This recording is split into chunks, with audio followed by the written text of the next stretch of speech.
My guest for this episode was not born and raised in Teesdale, but certainly he has a very strong connection with the region, and undoubtedly he has a very strong connection with the school, having worked there as a geography teacher from 1989 to 2012, spending almost a third of his life teaching geography and serving the local community.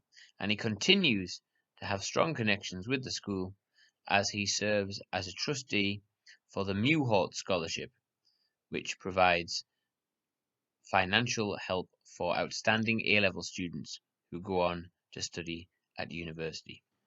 My name is Simon Henderson. I am Head of History and Sixth Form at Teesdale School, and this is episode 15 of Made in Teesdale. Made in Teesdale. And we actually sat there one night watching John Wayne's Stagecoach film projected onto the wall while looking down at the scene below. It is absolutely fascinating seeing inner city London children dropped into the middle of a working farm. I have very fond memories of growing up in Teesdale. I mean, living in the countryside and having, loads of fresh air, loads of space to play. It really is the case that if you come from County Durham, and in my case have lived in southwest London for 40 years, County Durham's still what I call home. Made in Teesdale. My guest for this episode is Mr. Ian Faulkner. Hi Ian, how are you? I'm absolutely fine, Simon. Yeah. Great. So could you start off maybe talking about you as a younger man in 1989 and the story of getting the job at Teesdale School? Well, in the mid-1980s, I was teaching at a school in Newcastle called Blakeville School, which was rough, tough, inner city comprehensive. Was passed over for promotion, decided to get out, saw the job at Teesdale, applied for it, got it, found a very different school, very, very quiet, kids immaculately behaved, walked into it and loved the place. So what would you say were the main differences from coming and teaching in a school in a more urban area where you were to the greater rurality of Teesdale? Oh, that's a difficult one. One where the kids were better motivated. The kids had much more focus. The kids were a different type of kid. Obviously, much more rurally based. Farming was the big thing for many of them. And I know that you, as a geographer, you particularly enjoy physical geography. What talk to me about some of the sites and landmarks and some field trips in the Teesdale area. We used to take the kids to the Lake District, and we used to go to a place, God, I forgot what it's called now, Langdale, the Field Study Centre in Langdale, the Youth Hostel Association Centre in Langdale. And they were good times, happy times, hard work, but happy times. We did do some work in Teesdale. We'd go up Teesdale, we'd go up to Holwick Scar. We'd obviously go to High Force and Low Force. And there was a little bit of work we did in the stream around by Staindrop. So, yeah, we did. Interestingly enough, I've done a fair bit of walking recently around Barnet Castle and discovered places I didn't know when I was working there, i.e. Flats Wood. So that's an interesting contrast. There's an interesting situation. So I retire and I recover. I find the places I didn't know. Whereabouts is Flats Wood? Exactly. Go to Scar Top Mm-hmm. And turn right as you walk down towards the castle. And behind a big old house, you drop down a bank to where the old gasworks was, and then you've got this walk through wood, or you can cross the river and you can walk up to Lartington. It's something maybe for some ramblers in the local area to discover. I know that further afield than Flats Woods, I know that when you retired, you did a lot of travelling, and you and your wife went off to all different parts of the globe. Could you maybe pick out 2 or 3 places that you went that you really enjoyed?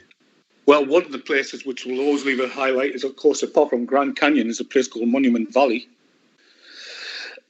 Monument Valley was absolutely superb. Seen in the old cowboy films, seen the old cowboy movies, John Wayne's Stagecoach. And we actually sat there one night watching John Wayne's Stagecoach film projected onto the wall while looking down at the scene below. So Monument Valley was a must. Grand Canyon, the splendor of Grand Canyon is just absolutely out of this world. We went to Australia. We went up to the Barrier Reef, and that was superb. That was excellent. Yeah, New York. New York is something that everybody's got to see. And Las Vegas. Never thought I'd enjoy Las Vegas, but Las Vegas was absolutely superb. So different. I know that you accompanied me several times on the Belgian battlefield tour that we did with Year 9 students, and we still do. Talk to me about what you enjoyed about that. Oh, well, I've always been interested in history and always been interested in World War One. So to actually go and see the scenes, actually to take kids to see the scenes, a big part of it. It was good socially, it was good culturally. I think it was very good for the kids. But it was just nice to go and see and pay homage to the soldiers who died and soldiers who were killed there.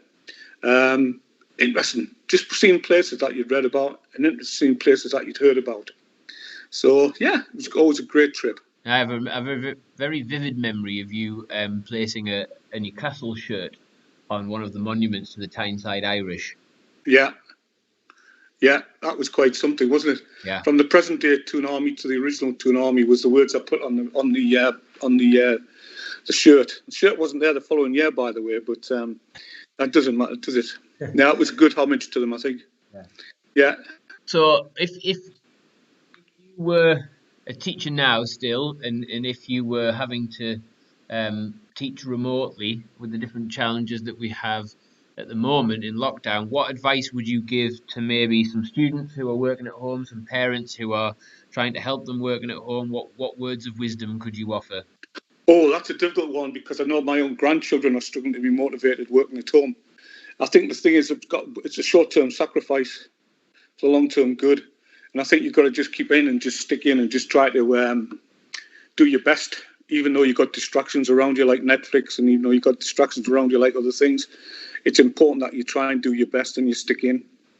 Yeah, good. So, speaking of distractions, once you've finished your lockdown work, if you're a student, or actually if you're an adult and you don't have to worry about doing your schoolwork, if you could offer a recommendation for something to watch, something to read, and something to listen to, what recommendation could you offer for a good film or documentary for people to watch, a good book to read, or a good song or album to listen to?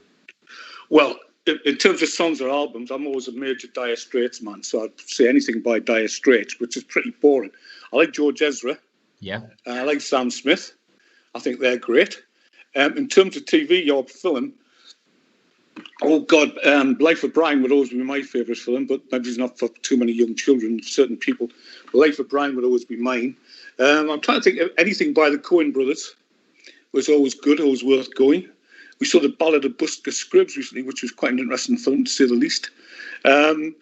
We are watching at the moment, binge watching an American series called Modern Family, which is very funny. Probably more adult than children's thing.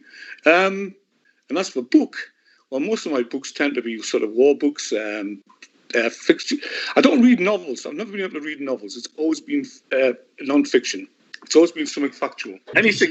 Anything by a guy called James Holland. Right. James Holland, the history author. Any of his works is very good. He's got one out recently on Sicily, the invasion of Sicily. And as my dad was involved in that, I'm trying to read it up and trying to find out more about the invasion of Sicily. Thanks very much for your time, Ian. Well, thank you. Thanks for those reminiscences about Teesdale in the past, and hopefully, we might actually be able to see you in school at some point in the future. Right. Well, that's been very good. Might see you in August for the due at least. Yeah. Yeah.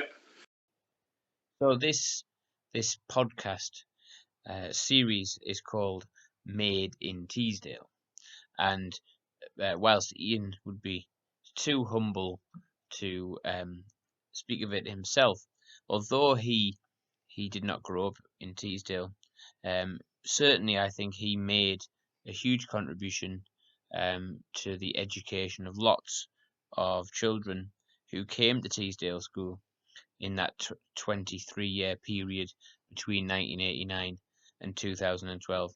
And some of those children who are not children anymore may very well be listening to this podcast.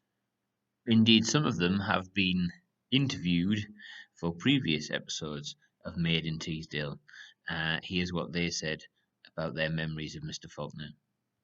So I remember Mr. Faulkner was just such a larger-than-life character. He was so funny and made lessons a good laugh.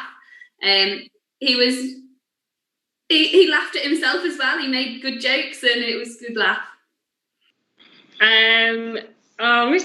Mr. Faulkner was brilliant. He was just full of life and joy and always used to make me laugh. And I can remember distinctly it must have been year 7 or year 8, he came into the geography classroom and he said to me, "Your parents better start saving for Oxford because you're going to be going as well," after my brother he'd just and I remember being really excited and I think actually saying things like that to kids, you don't realise how much of a difference that it makes, that those kind of things you stick with, and obviously that provided me with a bit of oomph and inspiration. So thank you, Mr. Faulkner. So that was Ruby Carrington, and before her, Jo Jones, remembering Mr. Faulkner. Here is Lyndon Greener with a slightly different memory. I always remember Mr. Faulkner. He was the powerhouse that we were all scared of. Now, Lyndon says that in a slightly tongue-in-cheek way, but actually it is true that Ian was a teacher that people respected. He was a teacher that people knew they should not mess with, and schools need teachers like that. Schools need teachers who students have a healthy fear for. I don't think Lyndon was really scared of Ian, but it is important that that students feel as though there is a healthy fear there, and there certainly was with Ian. And you can hear in those voices how much respect and affection there still is for Mr. Faulkner. I'm sure people listening to this now who were taught by him will share some of the sentiments that were expressed there by Jo and by Ruby and by Lyndon as well. And Ian's great gift to Teesdale School and the students of the school was his enthusiasm for his subject and his passionate belief that education is the key tool to help change people's lives and to set them up for the future and provide a really good foundation for the rest of that life. So, if you have an interesting story that you would like to share on Made in Teesdale, or you know somebody else who you think has an interesting story that should be shared, then please do get in touch. Until next time, stay safe, take care, goodbye.